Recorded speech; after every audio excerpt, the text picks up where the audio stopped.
Welcome back, everybody. Here's part 2 of my bottom 10 worst movies of all time. This, again, is a continuing part of a response to TheLisa on the Nerdfighter Ning page, who asked me what my top 10 best and worst movies were, and she probably got a lot more than she was hoping for. This will be the last one in this series, so I'm going to have to think of some new ideas come next week. So let's go ahead and get started. So first on the list today is The Fast and the Furious. I don't know what it is about the combination of Vin Diesel and Rob Cohen, but it is a horrible, horrible idea waiting to happen. I'm not a fan of racer cars either. So I guess that's one real downside to the first Fast and Furious movie, because that's all they have. My opinion, if you enjoy those cars, by all means continue. But yeah, Fast and the Furious, just I don't understand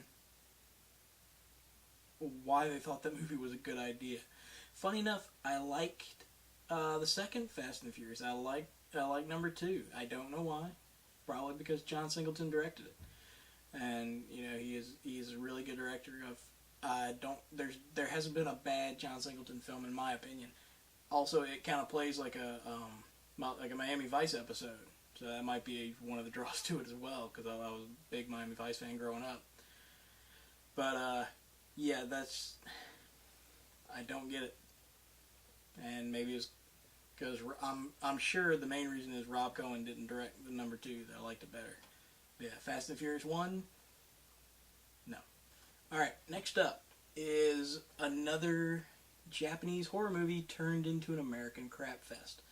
And I'm talking about Dark Water. Jennifer Connelly, what are you doing? You had House of Sand and Fog, A Beautiful Mind, and then all of a sudden you do Dark Water? Seriously? What made that script seem appealing? Was it the mother-daughter relationship? Because that's the only thing I could really see having any kind of redeeming value to it. Because the rest of the movie was just horrid.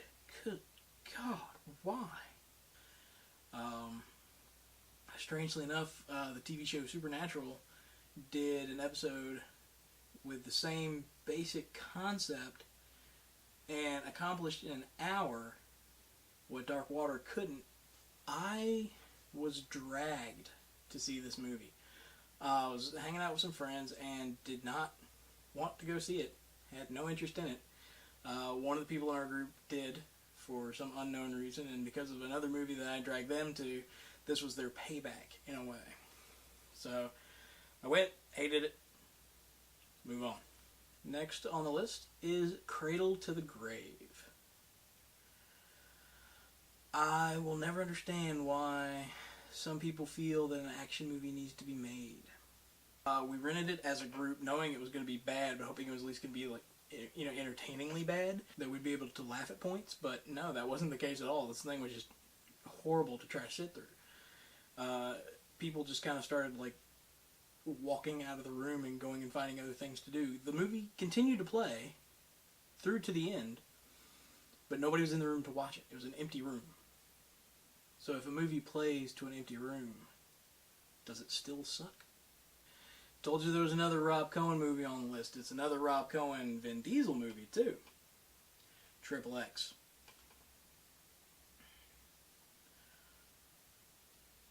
I understand what they were trying to do with this movie.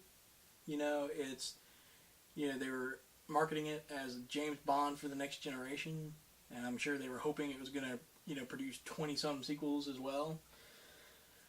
They didn't even get past 2. But, yeah, awful movie. What was Vin and what was Asia Argento thinking? She didn't see the train wreck coming? Understand people gotta eat, but find another, cash cow project that's not that. I hope Rob Cohen does not direct again, because I think he's much better behind the scenes. Alright, last on the list, and I saved this one for last because it is a big bomb in my book. And, actually it's a big bomb in a lot of people's books. The marketing for this was just exploded. It was all over the place. There was a big buzz about it. I was excited about it, but I was extremely disappointed. I'm talking about Godzilla, the 1998 American version. I guess that'll teach you to let Roland Emmerich and Dean Devlin have that kind of movie again. Independence Day, decent movie. Stargate, decent movie. Godzilla, what the hell? And I have to say, I'm a Godzilla fan. I enjoy the Japanese Godzilla movies, cheesy as they may be. It's entertaining to me. You know? They're at least fun to watch. The stories, I mean, they're simple, but they're fun. It's, you know, the Japanese understand that they got a movie about a giant monster attacking cities with an underlying, you know, thesis that started off with the dangers of nuclear explosions. You know, they accept that this is a giant monster movie with a message, and they just go out and have fun with it. For some reason, the American version got too steeped in just making a lot of big budget decisions that didn't go anywhere. Like, oh, we need a new design for Godzilla. I know, we'll make him a giant iguana with Arnold Schwarzenegger's forearms. Really? Because that looks nothing like the real Godzilla, right? But this is our Godzilla. Which is why the fans then appropriately termed him Gino, Godzilla in name only. Appropriate title. I mean, the movie was so bad that Toho had to rush a new true Godzilla movie out for 2000. They hadn't planned on doing one for like another 10 years, I believe. So this year was going to be the return of Godzilla. But after America screw up, they said, oh my god, we have to save our creation. They've destroyed it. Which is saying something when you're talking about a giant rubber monster. So, you know, they brought it back and they kept making movies, and now they've done like 5 or 6 since. And every single one of them is better than Godzilla 98. Matter of fact, Toho, in their infinite wisdom, in Godzilla's Final Wars, the last one they did, decided to actually have Godzilla versus, I believe they called him Zilla in the movie, the American Godzilla in name only. It's a quick fight, and the true Godzilla comes out on top, but it is funny as hell. Alright, and we're going to call it quits with that, and that is my, the final 5 of my bottom 10 worst movies of all time. TheLisa, I hope that my answers have been, while a bit long-winded, satisfactory. This was fun to do, so I hope you like them. To reiterate, the 5 for today was Fast and the Furious, Dark Water, Cradle to the Grave, Triple X, and Godzilla, the American version. That is the end of my top 10 list for a little while, hopefully. I'll probably do one a little later.